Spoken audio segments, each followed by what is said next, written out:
Thanks for downloading a 3CR podcast. 3CR is an independent community radio station based in Melbourne, Australia. We need your financial support to keep going. Go to www.3cr.org.au for more information and to donate online. Now stay tuned for your 3CR podcast. But you also had people that were very fine people. Very fine people on both sides. And the aliens would mind meld and give them the technology. They're bad aliens. So are you surprised the Nazis were influenced by demons? No, if demons are real, I would definitely think they'd be on the side of the Nazis. Yeah. McDonald's is connected to the Clintons. They chop up the bodies and put them into the sausage and hamburgers. People are being cannibalized. Look it up. And I'm watching CNN talk about this as violent white nationalist protests. We have done everything in our power to keep this peaceful, you know? It's Pepe's become kind of a symbol. Welcome to Yeah Nah Pasaran, a show about fascism and its gravediggers. I'm Cam Smith. I'm Andy Fleming. And this week we're joined by Pádraig Óg Ó Ruairc, who is the author of the new book, Burn Them Out, A History of Fascism and the Far Right in Ireland, out today. Thanks for joining us, Pádraig. Margaret Muriev, Cam, agus Andy, Tasha Jaskon, Kindliv. Delighted to be on the show. Thank you very much. I guess just to begin with, Burn Them Out, it's a very evocative title. What does it refer to?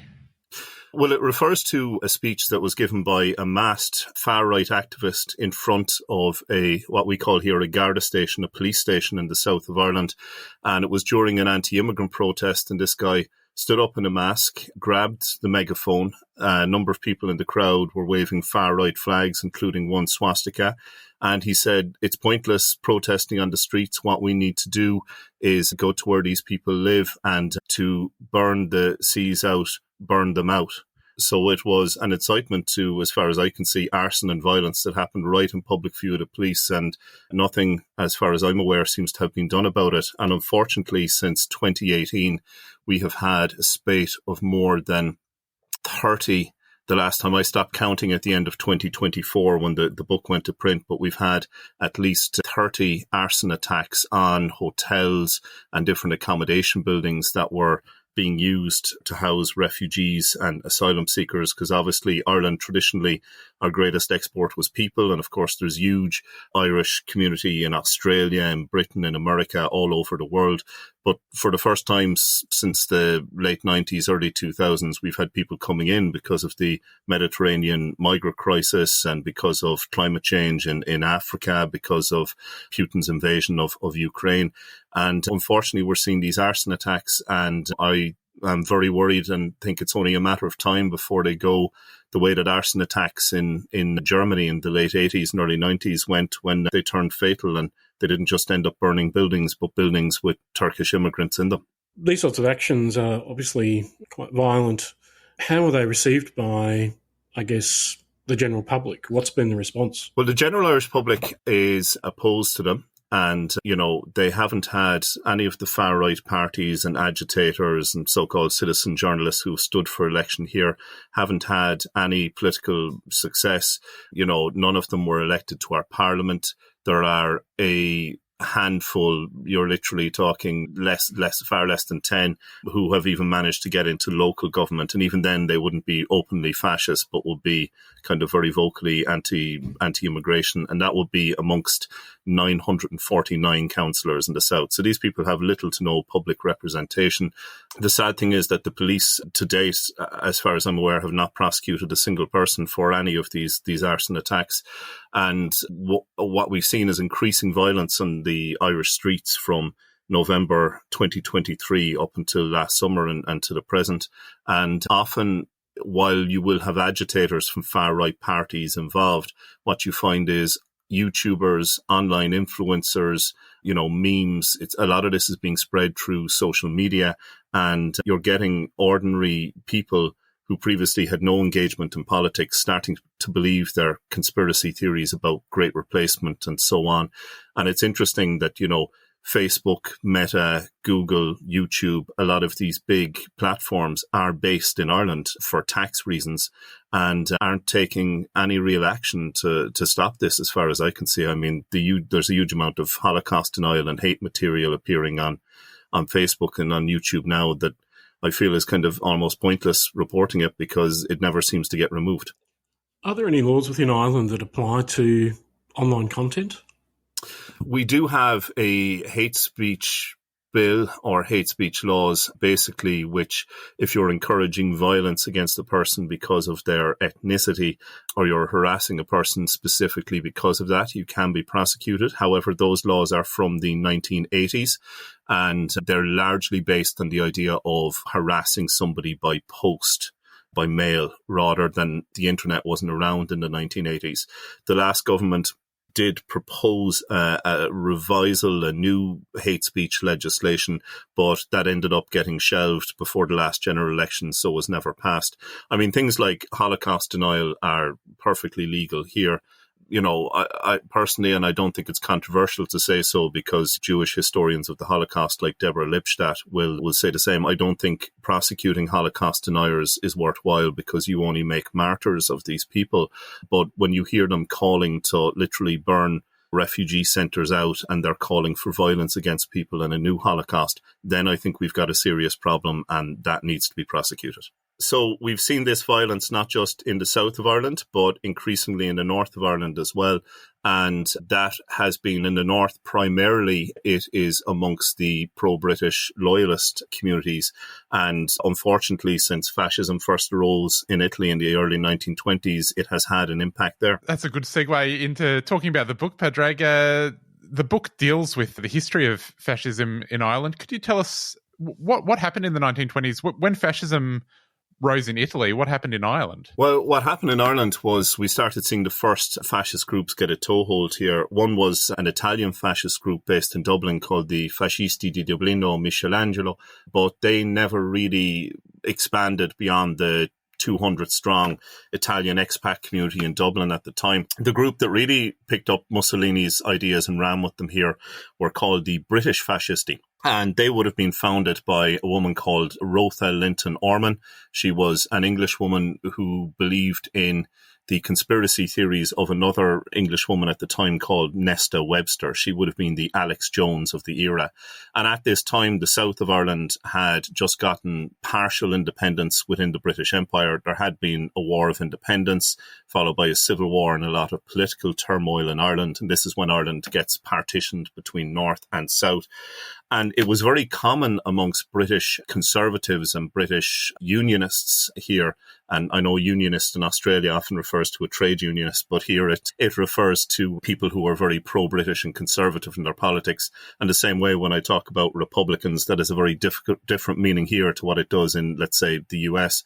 But in the late 19th, early 20th century, there was this idea that moves towards Irish independence, the First World War, the Bolshevik Revolution were all part of some secret global of course, Jewish-controlled, as they saw it, conspiracy to destroy not just the British Empire, but Christianity.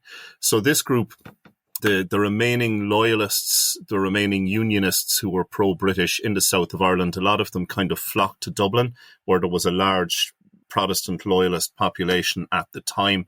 And there you had former British Army officers, former Royal Irish Constabulary police officers, former Black and Tans, if your listeners are familiar with Irish history, and they kind of melded into this group and they started parading on the streets of Ireland, particularly in Dublin every year for Armistice Day. Now, Armistice Day in Ireland is very controversial given the British Army's role in suppressing moves for Irish independence, and something like the poppy is very much more political here than it would be in Britain or maybe throughout what is now the Commonwealth. And you had fights in the early 1920s, pretty huge street brawls between the IRA in the early 1920s, who were solidly anti-fascist, and the British Fascisti. In one occasion, you had George Gilmore, who was a Protestant Republican and an IRA leader from Dublin, who was taken to court for stabbing two of these British fascists. And on another occasion, the IRA burnt down the British Fascisti's headquarters in Dublin. So the British Fascisti lingered on here, threatening Dublin's very small Jewish community at the time with all sorts of anti-Semitic nonsense, sending them hate in the mail. And they wrapped up really in the early 1930s with the death of Rotha Linton Orman. They did survive for a bit longer in the north of Ireland. And then, of course, a new character arose to replace them in British fascism, and that was Sir Oswald Mosley. And what was the relationship between the British fascisti and Mosley and the BUF? Did they share the same political ideology? Mosley's politics were slightly different to Linton Orman's. Mosley, unusually for a British fascist or someone on the British far right, had a more nuanced or better understanding of Irish politics and the ideas of Irish independence than other conservatives and unionists and fascists at the time. Basically, Mosley had first been elected as a Conservative Member of Parliament, and during the War of Independence in the south of Ireland, 1919 to 1921, Mosley actually crossed the floor and left the British government, and he did so in protest at murder and arson campaign carried out by the Black and Tans and the British Army here.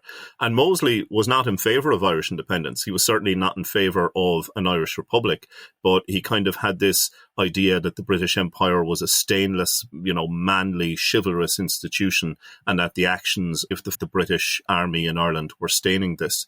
So what Mosley proposed in the early 1930s was he didn't set up his British Union of Fascists, his black shirts, officially in the north of Ireland, because his politics in Britain, appealing to an English audience, were more openly unionist.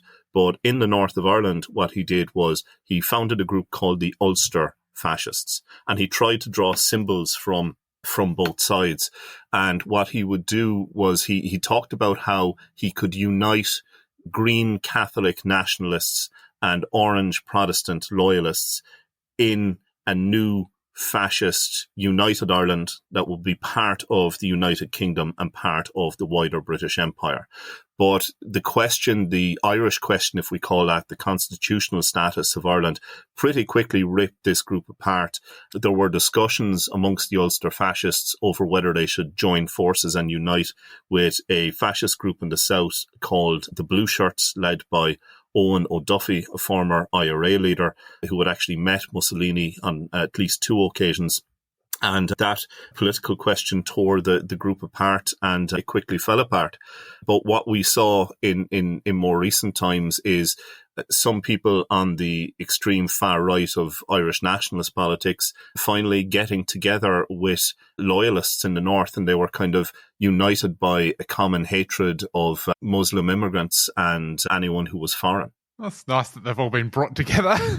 Or maybe not. Pádraig, could you talk a little bit about that relationship between loyalism and these far-right groups in the 1920s and early 1930s? What were the connections there? Well, basically, the loyalist groups that were around, a lot of them would have been a lot of the members of the British Fascisti, and a lot of the members of the British Union of Fascists would have fought on the pro-British side during the Irish War of Independence. I mean, a person who ties it up nicely, who your listeners may have heard of, is a guy called William Joyce. Now, that name mightn't mean much, but people will know him better as Lord Haw Haw. And he was raised in Galway, in a Catholic pro-British community. His father would have rented accommodation to the local pro-British constabulary here. Joyce was a spy for the British Army against the IRA during the War of Independence. The IRA threatened to kill him. At the end of the Irish War of Independence, when the South gets partial independence, he moves to England. The IRA are aware of where he's gone, and if anybody Google images a picture of William Joyce, Lord Haw Haw, you'll see that he has a very prominent scar on his cheek. It's the kind of thing that you'll see Nazis kind of showing off proudly because they got it dueling, but Joyce got it in a different manner. So throughout his life, he used to always tell people that he had been protecting a fascist meeting and that a man who was a Jewish communist had slashed his face with a razor. But Joyce's wife later revealed that, his first wife later revealed that it had actually been an Irish woman. And when you go back to the newspaper reports of the meeting in Lambeth in the early 1920s in England when he was attacked, the crowd knew who Joyce was. A lot of them were Irish. They were singing Irish rebel songs. And a woman came up and slashed him in the face with a knife. And Joyce, of course, would have been at big events like the Battle of Capel Street alongside Mosley, would have been at the Olympia Theatre. And then he parts company with Mosley because he gets even more extreme. And Joyce, of course, ends up in Germany in World War II. And he was broadcasting Nazi propaganda in English back to Britain and Ireland. His famous Germany calling. I was going to call them podcasts, but radio broadcasts. And within loyalism, obviously, during the Second World War, you had some extreme loyalist groups who were pro-Nazi and wanted fascism to triumph, but mainstream loyalism or unionism would have been very much behind the British war effort.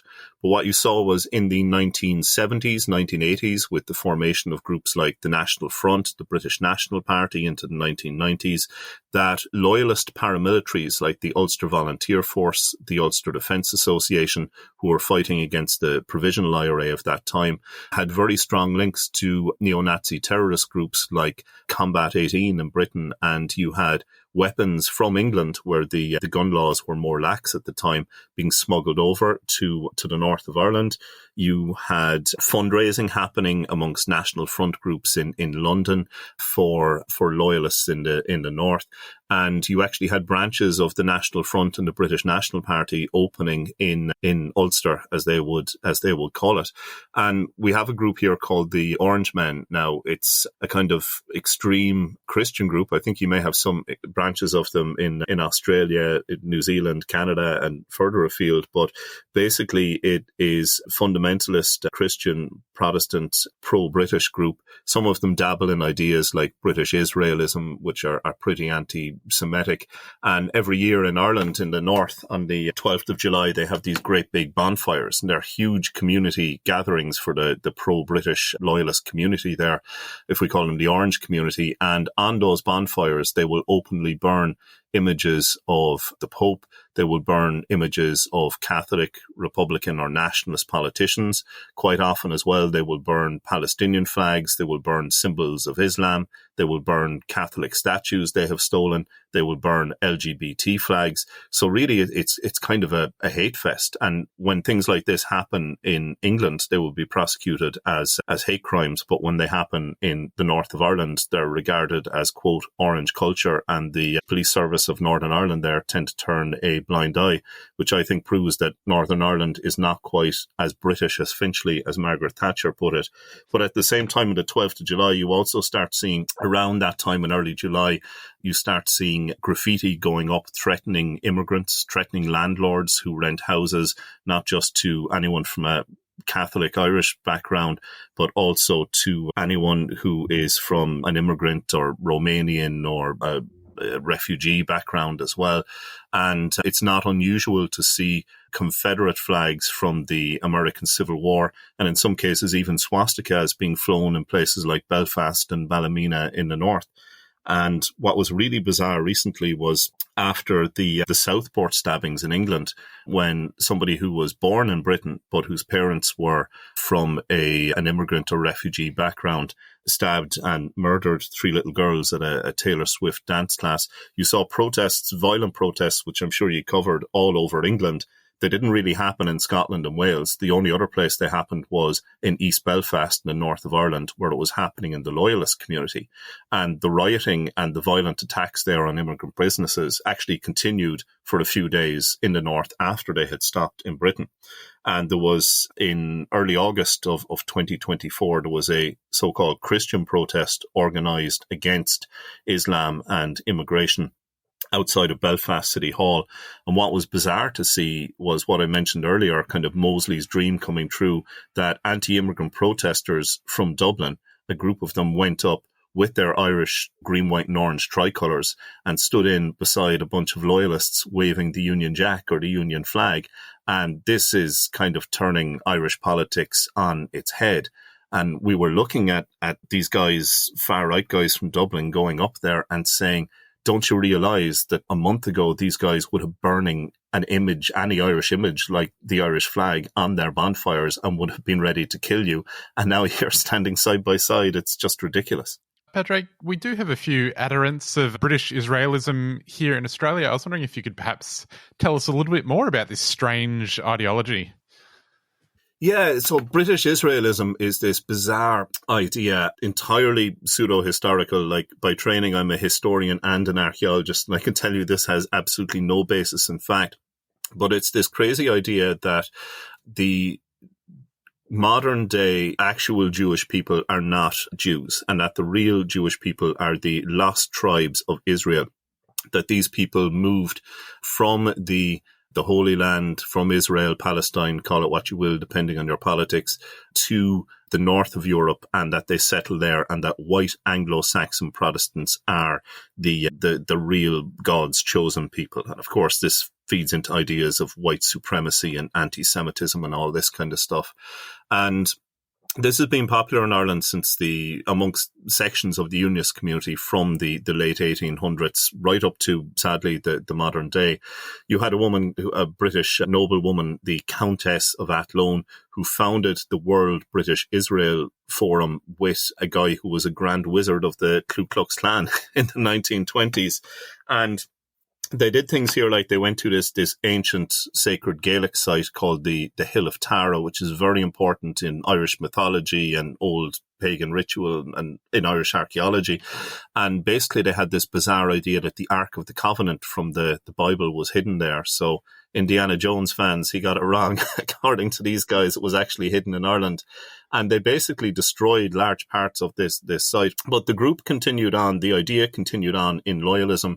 And right up until maybe, even in the 1960s, you had a group called Tara, named after that ancient Celtic Gaelic Irish site, which was actually a pro-British paramilitary group in the north that preached extreme anti-Semitism, extreme racism, and extreme anti-Catholicism as well.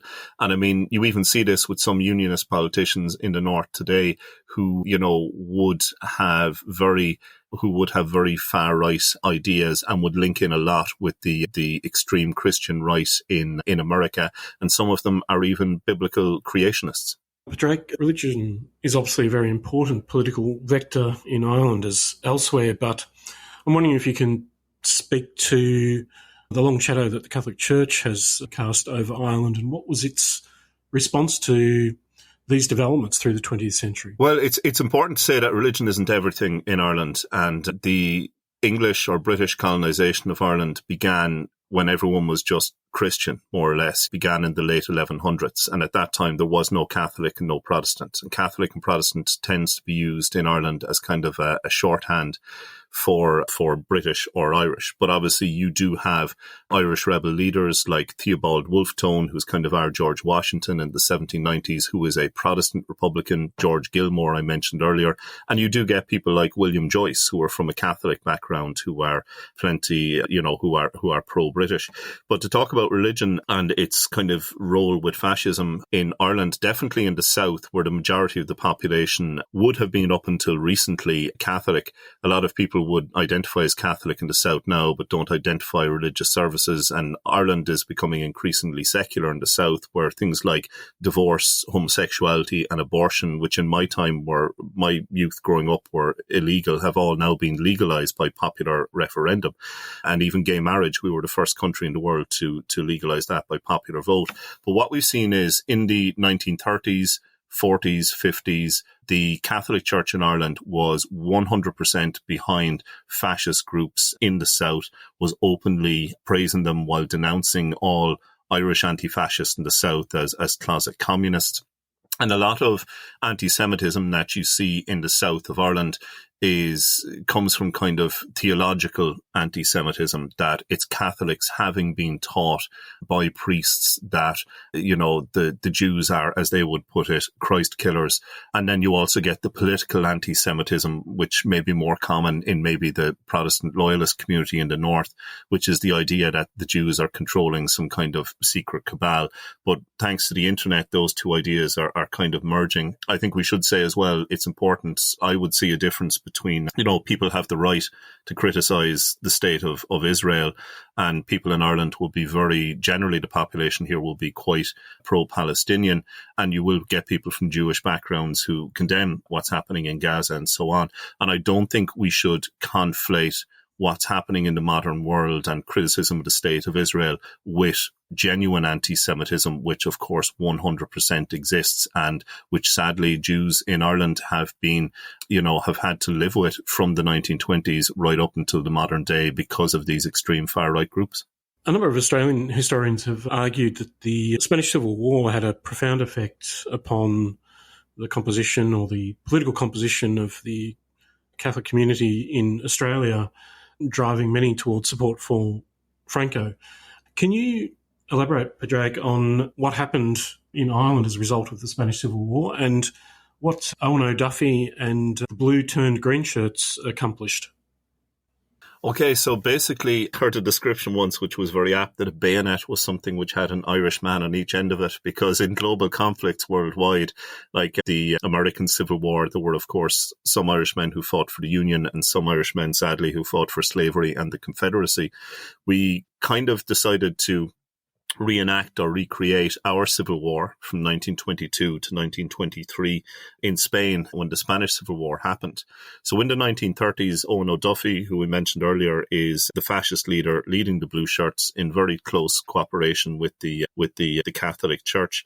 And he is being fought on the streets by the IRA of that time, many of whom would have been on the opposing side to him during the Irish Civil War, which we don't have time to go into. But the Irish Civil War, and I can see why the Francoist side attracts a lot of popular support amongst Catholic Irishmen in Australia, and it's because the same thing happened here. The overwhelming majority of the population, sadly, would have been pro-Franco, and that is because the overwhelming majority of the population in the south of Ireland at that time would have been very devout religious Catholics, and their bishops and their priests were telling them that Franco was fighting for Christianity and civilization, and that the democratically elected government of Spain was illegitimate and was secretly communist. And Owen O'Duffy organised a group of his blue shirt fascist followers to actually go and fight in Spain. And they left Ireland on board actually German registered ships. Remember, this is before the Second World War.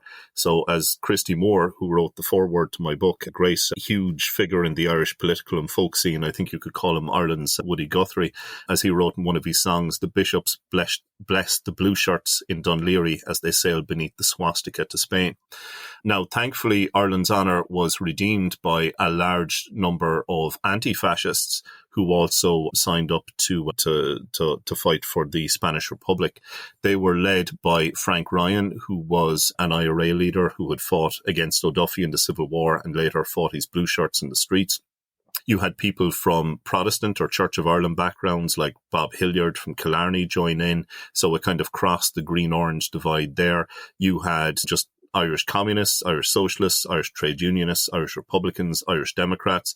And for a long period, they fought alongside people who would have been on the British left. So you got some kind of international solidarity there. They had, they fought at places like Madrid and the Battle of Jarama and famous victories unfortunately, well, of course they didn't win, but famous battles of the Republican side in the Spanish Civil War, and many of them were killed. By contrast, Owen O'Duffy's crusade and he very much framed it as a Catholic crusade. He wrote a book about it afterwards called Crusade in Spain. And Owen O'Duffy's adventure in Spain was a disaster. O'Duffy had hoped it would revive his flagging political career, but the main battle that the blue shirts, or green shirts as they then were, O'Duffy's followers had, the Irish Bandera as they were called, was they went out onto a battlefield and they were dressed in these green-shirted uniforms, which were unusual for the Spanish fascists to have, and they encountered a group of Spanish fascists from the Canary Islands on the battlefield. The Canary Islander fascists, hearing O'Duffy's men speaking English, wrongly assumed that they were Irish members of the 15th International Brigade and immediately opened fire on them. So there was, I think, an hour-long firefight between O'Duffy's Irish fascists and the Canary Island fascists, in which I think 3 of O'Duffy's followers were killed and 12 of the Canary Island fascists were killed. So critical support to Owen O'Duffy for helping rid the world of 12 Spanish fascists. What happened after that is O'Duffy's forces were removed from the battlefield, and they were basically, if you read the reports of Spanish fascists and even the Irish Catholic priest who was ministering to them over there, they said, look, these guys are a disaster. They're not pious Catholics. They're spending their time with prostitutes in brothels. They're drinking to excess. And one of my favourite stories about O'Duffy's escapade in Spain is that you had a Spanish general was sent down to review them. They were put very much on behind-the-line duties of guarding rail lines and this kind of stuff. And when this general arrived, O'Duffy had all his men lined up, and one of them was so drunk on wine that when the Spanish general stood in front of him, that one of O'Duffy's troops puked straight down the open collar of the guy's shirt. So O'Duffy's men are quickly demobilised after that, are returned to Ireland, and they had been sent out to the Spanish Civil War regarded as heroes and being blessed by Catholic bishops. And when they return, it's pretty much in disgrace. When they walk down the gangplank in Dublin, the few hundred of them that come back, there is nobody really there to meet them. And I think there was one civic reception organised for O'Duffy, but when his men marched down the gangplank, they split into 2 factions, a pro-O'Duffy faction and an anti-O'Duffy faction. So they were very much damaged, and O'Duffy died in political obscurity in 1944, and his hopes that events in Spain would recreate him as a kind of new Michael Collins, a new hero for conservative Irish patriotism, it never worked. Sadly, though, you do still get the Catholic Church that O'Duffy's Bandera used to go through. Unfortunately, I understand that somebody is putting forward money each year to get masses said there for O'Duffy and his men, and you do get extremists on the Irish far right who still regard O'Duffy's men as heroes, but generally they're not widely celebrated here. And it's far more common, I think, places like Limerick, Waterford, Dublin, Galway, Belfast, of course, Derry, have, anti-fascist memorials commemorating the men who fought and died, and women, of course, were there as well.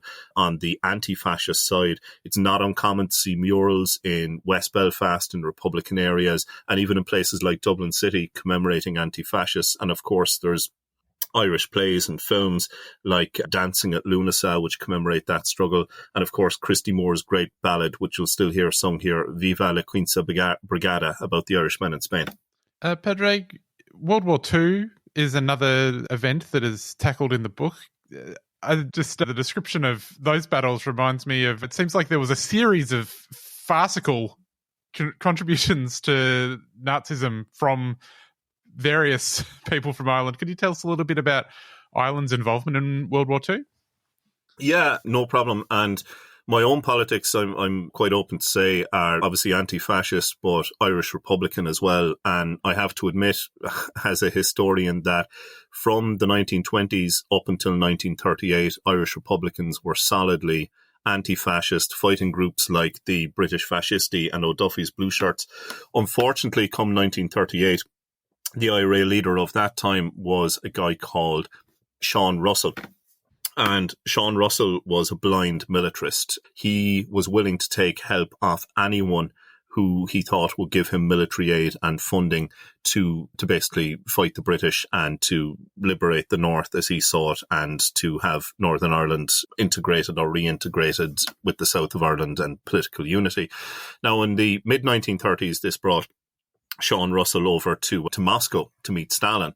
And for a period, the IRA did work with Stalinist Russia. But of course, once the war in 1939 began between Britain and Nazi Germany, Sean Russell took the view that my enemy's enemy is my friend. And sadly, he was willing to collaborate with Nazi Germany to further his own domestic political means, not seeing, of course, the bigger picture. And if you looked at An Phoblacht, which in Gaelic means the Republic, which was the IRA's newspaper from the time in the 1930s, it was being edited by Frank Ryan, who was the guy who went on to lead the international brigades, the Irishmen in that, to Spain. That was full of news about the prosecution of the Jews in Germany. The German Social Democrats were feeding information to the IRA and Irish Republicans, which appeared in their newspapers. But once you start seeing Nazi victories and the Battle of Britain and all this begin, what you find is that pro-Nazi propaganda and pro-Axis propaganda starts appearing in Nazi, in IRA newspapers at the time. So really, I think most Irish Republicans still look at that period as a period of shame. And, Irish Republicans today tend to commemorate Sean Russell as a guy who fought the British during the 1916 rebellion and the War of Independence, and just gloss over the fact that he was a collaborator with Nazi Germany in World War II. Now, it is important to say that he was a collaborator, not a collaborationist. That Sean Russell did not espouse fascism or Nazism. All this guy cared about was Irish independence. He used to actually give out to IRA volunteers for being involved in politics.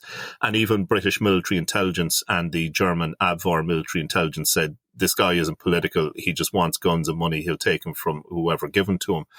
At the same time, you also had an extremist group founded in Ireland in the south at the time called Altrí na Hasáirige in Gaelic, which means Architects of the Resurrection.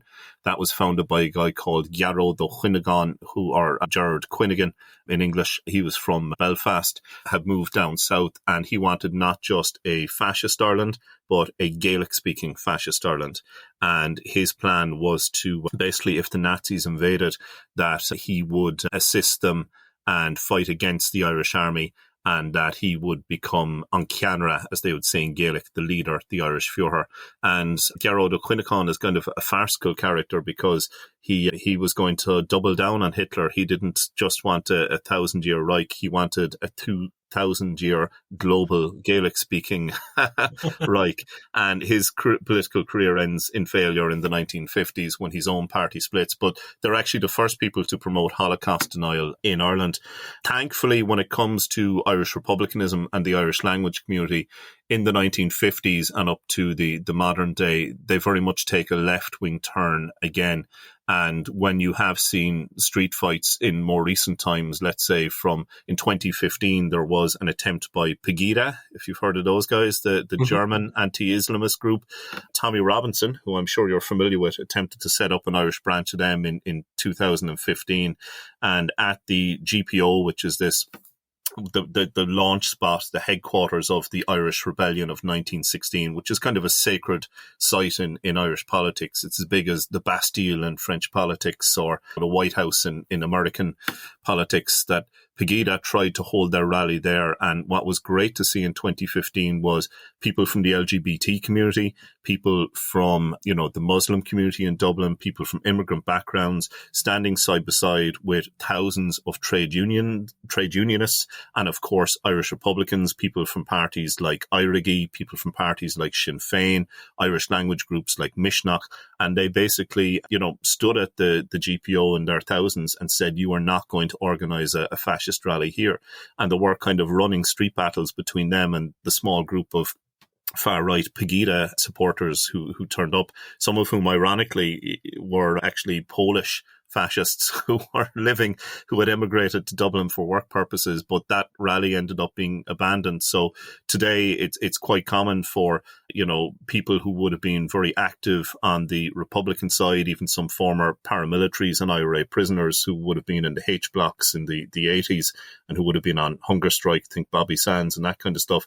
They have come out and said, look, the politics that is being preached by people wrapping themselves in the Irish tricolour now, who are preaching hate against immigrant communities, who are spreading anti-Semitic conspiracy theories and far-right talking points and anti-COVID, anti-vax stuff. This does not represent traditional Irish republicanism or the politics of Irish radicalism. So that is a very welcome development after the IRA's and republicanism's dark period, if we call it that, in the late 1930s and during World War II. Pádraig, you write in the book that the modern Fine Gael party has had a complex relationship with its fascist origins. Given that you're an historian, you've written this book about the history of fascism and the far right in Ireland, Why do you think it's so important to untangle and explain that relationship? And how does it apply to contemporary Ireland? I think we just need to be honest about our history. And there is, as I said earlier, like Irish Republicans, when they commemorate figures like Sean Russell, just kind of focus on the good bits and his fight against the British, and just kind of, they don't quite deny, but they just kind of skip over what he did in World War II. The Fine Gael party was founded by Owen O'Duffy and the Blue Shirts in 1933, and that is undeniable. He was their first party leader. Fine Gael, until the last election, would have been the main government party, and they are back in government as part of a coalition. And their politics today are centre-right. They have totally moved on from the naked, fascist, pro-Nazi policies they had when they were founded. I mean, I'll give you an example of that. The last president of Fine Gael was a guy called Leo Varadkar. And as you might work out from the surname, he was our Taoiseach, our Prime Minister, and Varadkar is an Indian surname. His father is Indian, his mother is Irish, so he's of mixed Indian-Irish heritage. And in fairness, unusually for an Irish politician, he learned and spoke Gaelic, which is a minority language here. Leo Varadkar was also an openly gay man throughout his time as Prime Minister. So the Fine Gael party has moved on and its politics have changed. However, both it and the kind of academic establishment here are unwilling to say that Fine Gael, which is one of the main political parties here, has its roots in fascism. They're unwilling to admit how extreme that party was in the 1930s and the number of people it killed, the number of violence it inflicted. It was burning down the homes of opposition politicians. It was harassing the small Jewish communities that existed in Irish cities like Cork and Dublin. And if you go to the Fine Gael history section of its website today, it's just a single line. It's something banal that reads, Fine Gael is a long-established party that has always, worked hard and represented the interests of Irish people. And there's no mention of the fact that the guy who founded it was a fascist who fought for Franco and who openly praised Hitler. And what they tend to focus on instead is that going back a few years, 1920s, and Michael Collins, who of course was played by the movie and Liam Neeson. Michael Collins was dead 10 years before Fine Gael was founded, but they kind of look at him as their founding figure, and that works a lot better for them politically. So apart from obviously exposing and challenging the Irish far right and their grubby personalities and politics, I also hope the book challenges the way that Irish history is written. And we kind of pride ourselves on being one of the few European countries that has always had peaceful democratic change, in the South at least, since we got independence from Britain. And the fact that, fascists or collaborators never took political power here. But we do have this dark underbelly of Irish politics, which is a century old, which has been denied or brushed over or swept under the carpet for now. Well, Pádraig, we'll leave it there. Thanks so much for joining us. The book is Burn Them Out, A History of Fascism and the Far Right in Ireland, and it is out today. Thanks for coming on. Thank you. Well, Andy, that is our program. We'll be back next week. See you later. See you then. Sunday, the 13th of April, is Palm Sunday. Join a community gathering calling for justice and kindness and a fair go for refugees. This event is supported by unions, refugee communities and interfaith networks. The well-known Tom Ballard will MC the program with refugee speakers and musicians, special guest speaker Emeritus Professor Gillian Triggs AC, formerly Australian Human Rights Commissioner, drumming with Melbourne Drumming Circles and the Melbourne Mass Gospel Choir. Come along and find out more about our refugee communities and how you can help to make a difference ahead of the federal election. Sunday, the 13th of April, from 1:30pm at Tom's Block on St Kilda Road, opposite the Victorian College of the Arts. To find out more about the event, go to Palm Sunday Melbourne 2025 on Facebook, a 3CR supporter.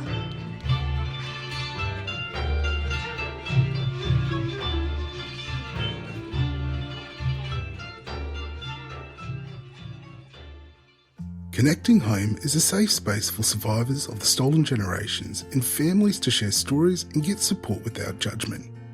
We can help you learn about your rights and access compensation. We're here every step of the way. Every yarn is a step towards healing. Visit connectinghome.org.au or give us a call on 03 8679 0777. A 3CR supporter.